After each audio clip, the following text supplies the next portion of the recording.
Hey, this is Mark Johnson.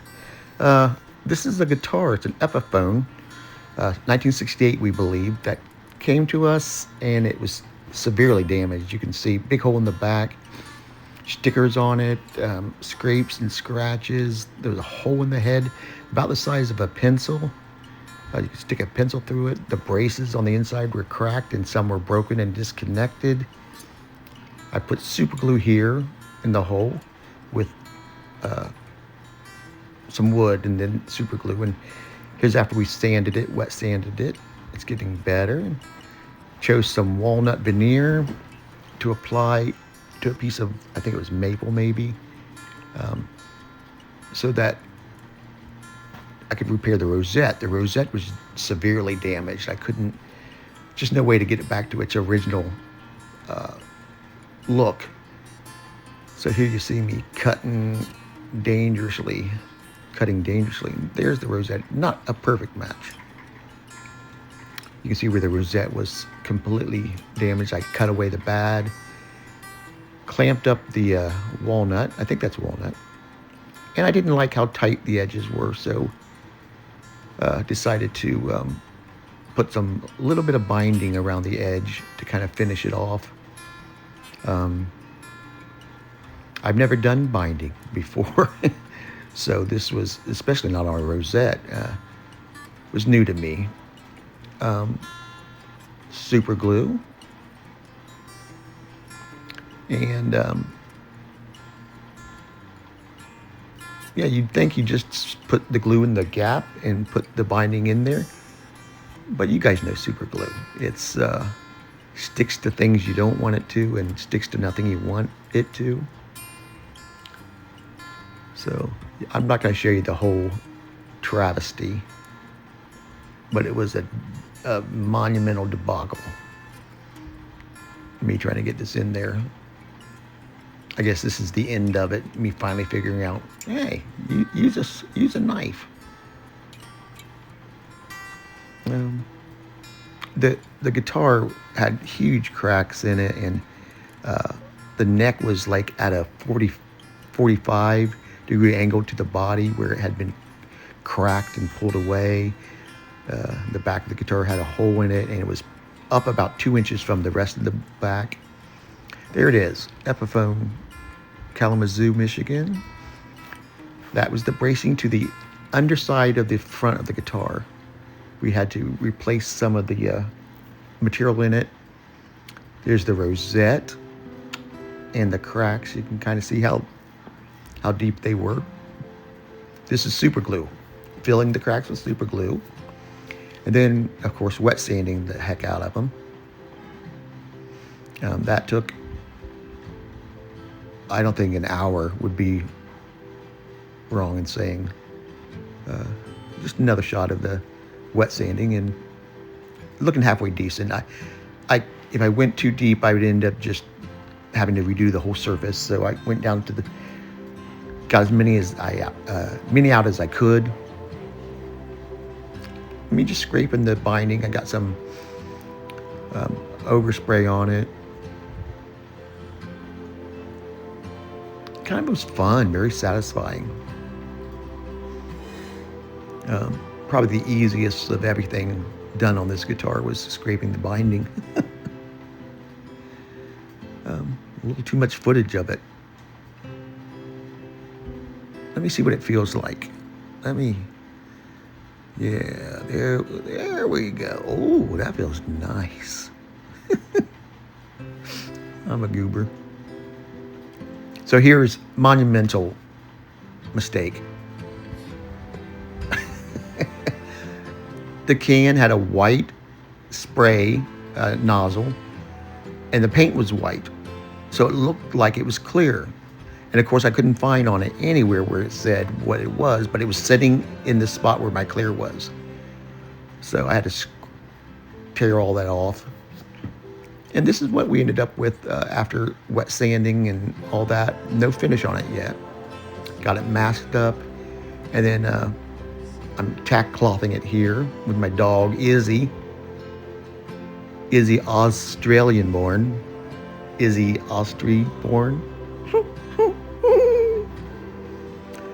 Yeah. Some of these cracks were so deep, I had to sand down to the wood, and it left kind of a dip in the finish. So there you saw me putting the finish on earlier. Here's some mahogany dust. Squirting some glue into it. Gonna make some homemade filler. This is kind of fun. Ooh, watch this though. Ooh, right back up. I've seen 6-year-olds in first grade do that with snot. Well, that's just gross. So you mix this stuff up and you just kind of force it in. I mixed it up right there on the guitar. Whatever it doesn't want, it will, you can just blow away, but push it into the cracks, every little crack. And this turned out remarkably well for how damaged it was. This is my first acoustic that I've ever messed with, so I was happy with how well it turned out. Ricky Watkins, of course, is helping me. You'll see him later in the video and playing the acoustic after it's put together. This is applying some scratch remover, kind of like a polish or buffer. Takes out up to 1,200 grit scratches. So I sand to at least that, but this is just to make sure we get it nice and smooth. Opening Christmas gifts. Oh, I got a big card. Nice. I'm going to let the video take over here, the audio. Say hi. Hi. Tell them who you are. No. Are you Bob? Yes. You're Bob. You just got out of the swimming pool, didn't you? Mm. Okay, tell them what Pawpaw's doing. I have no clue. What's Pawpaw's name? Nothing. Papa, what's teeth? Uncle Pawpaw Weasel Teats. Uncle Papa Weasel teeth. Okay, give a kiss. Here's your pancake. Okay, this is Uncle Pawpaw Weasel Teats signing off. All right, do yours. You're here with Mark Johnson in Night Flight Jazz. Okay, here's the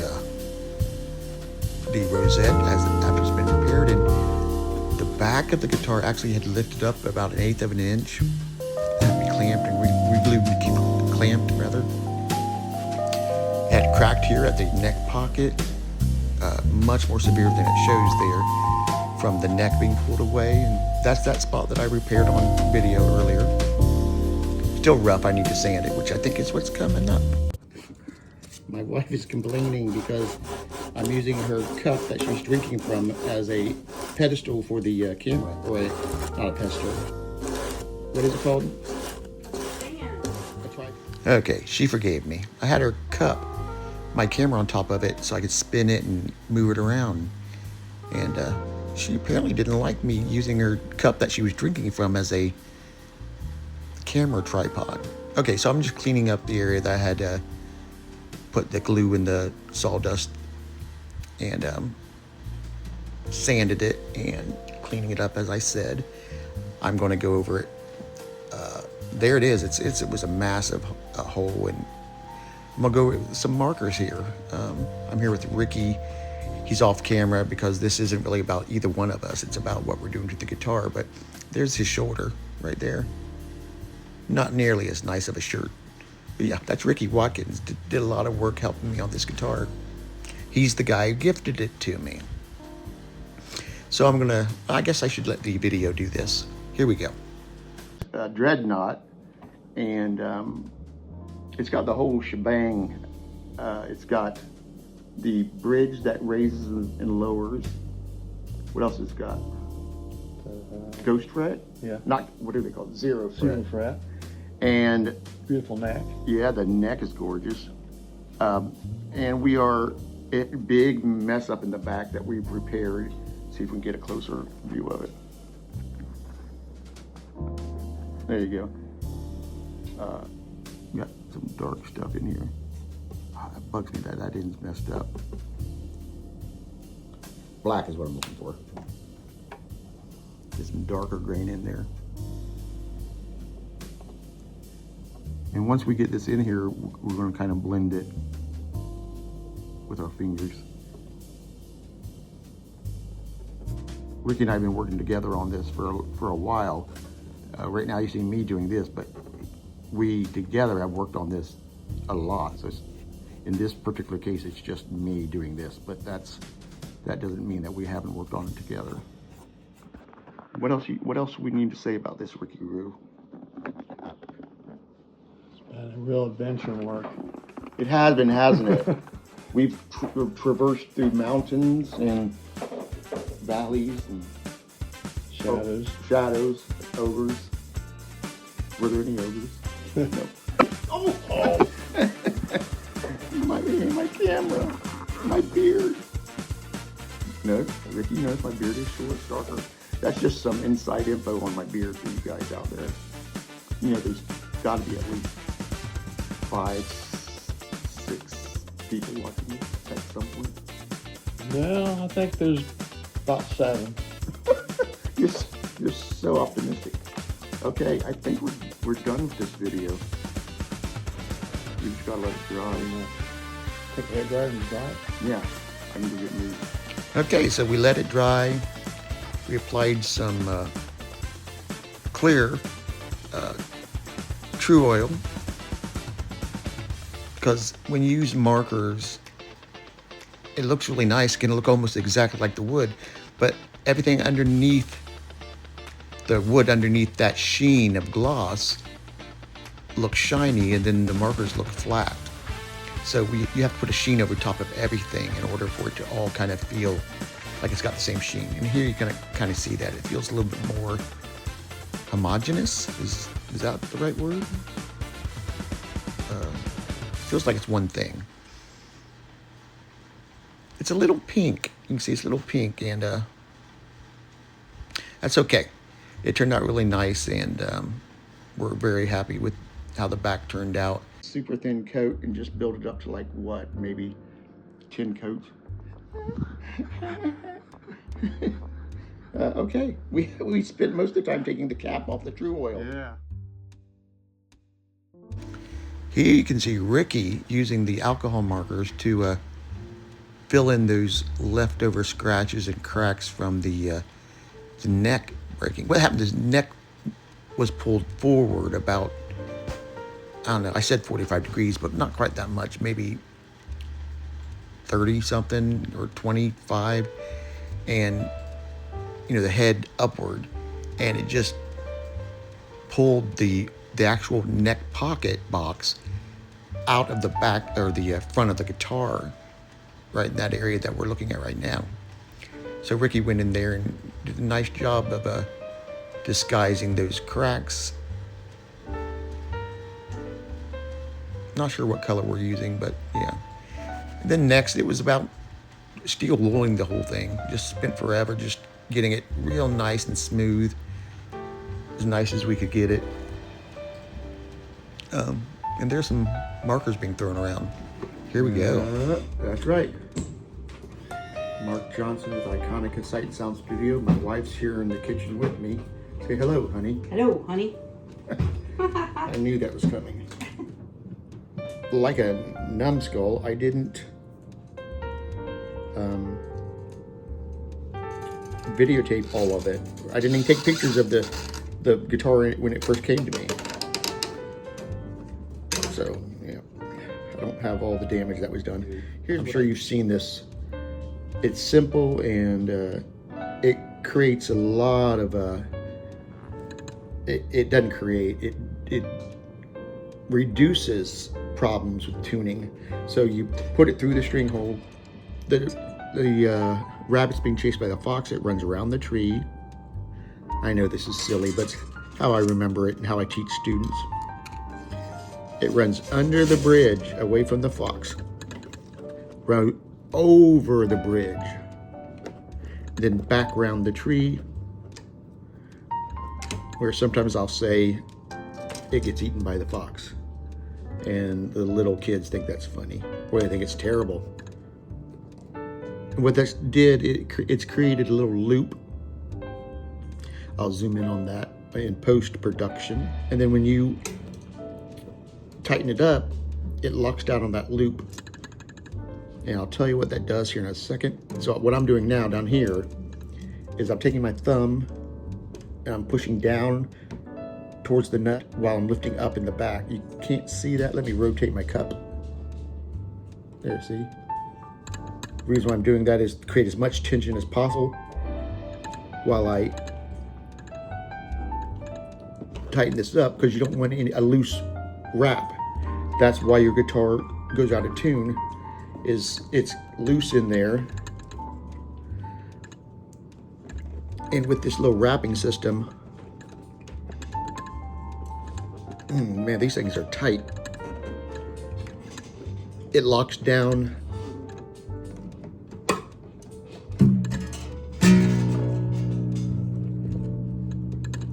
on that piece of string, which prevents the string from slipping. You've got three things that go on when your guitar is going out of tune. Well, there's more than three, but basically too many wraps, and that's slipping on the post like this. You tighten it up, and then you loosen it to get it back, get it right in tune, and it doesn't move. And then when you start playing, then it moves and it goes flat. Another thing that can happen is the nut. It could be pinching in the nut where you get it in tune and it sounds like it's in tune, but actually it's stuck in the nut. And then you hit a good chord and it vibrates loose of that nut. Here comes my son. Hey, Daner, I'm recording. He said, okay. So then you hit that big,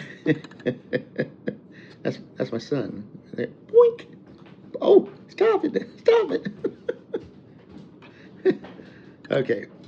Another reason it could be out of tune is the bridge itself. Sticking in the bridge. Well, with an acoustic, your little pins, the pins that keep your strings in, might be slipping. I don't know. The neck is wanting to. There, you hear that? So I'm gonna have to shim that. There was damage done to the neck pocket pretty severely, so it feels like it's setting in there loose, even though it's tight with the screws. Laterally, I think that's right, laterally left to right, it's wanting to move a little bit.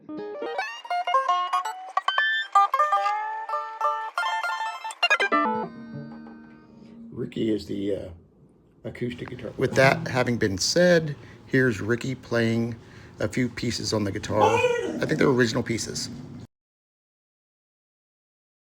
To look at this guitar now, you would never believe it was a mess. Hanging on a wall with a hole. Busted back here. It was coming off the binding. The binding in the front and in the back of the guitar actually was the back part of it was lifted. Right. What about the this was busted out. What's that all about? I don't know. It was busted out. Someone busted it out. So Mark made that for it. Put some little fancy things here. And see what else did we do? Neck. Yeah, the neck, the fingerboard looked rough, but Yeah. it cleaned up nicely, didn't it? So it turned out pretty good for a wall hanger. That didn't even make a good wall hanger. Here? Yeah, was that like a pin size or like a pencil hole? Like a pencil, yeah. Like the diameter? Well, big enough for a nail. Okay, we're going to do a little song here, let you hear how it sounds. It's something you wrote, right? Yeah, it's something I wrote. Okay. Little piece.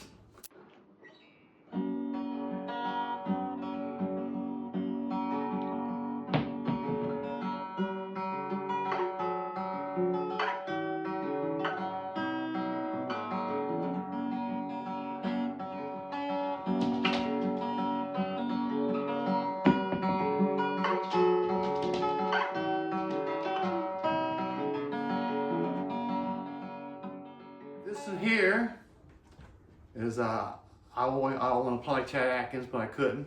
So, Who can, right? who can? So I just made this up to kind of sound like Chet. I'm gonna give it a try.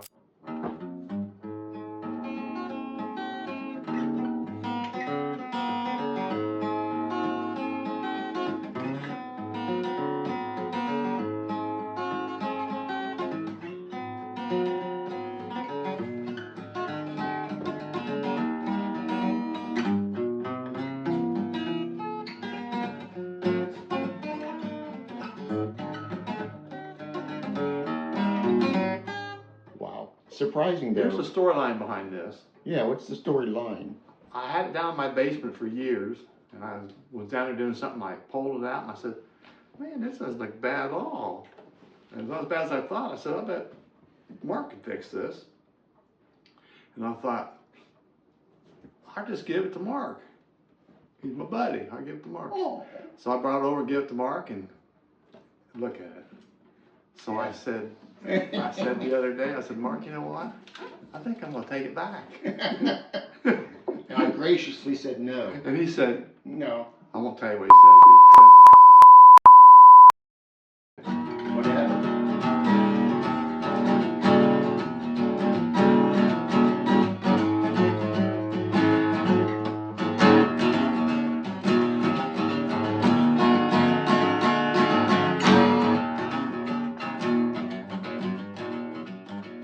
Well, that's all we have for you right now. I'd like to give a shout out to Iconic Sight and Sound Company. We do like recordings. So if anybody needs any of their original stuff recorded, we do that. What else do we do? We work on guitars.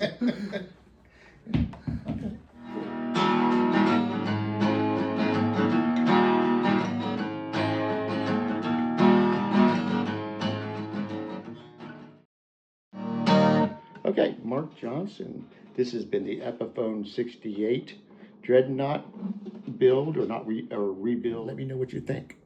Subscribe and share if you don't mind, like it. All those YouTube type things. Thank you so much for watching. I sincerely mean that. Thank you. Bye-bye.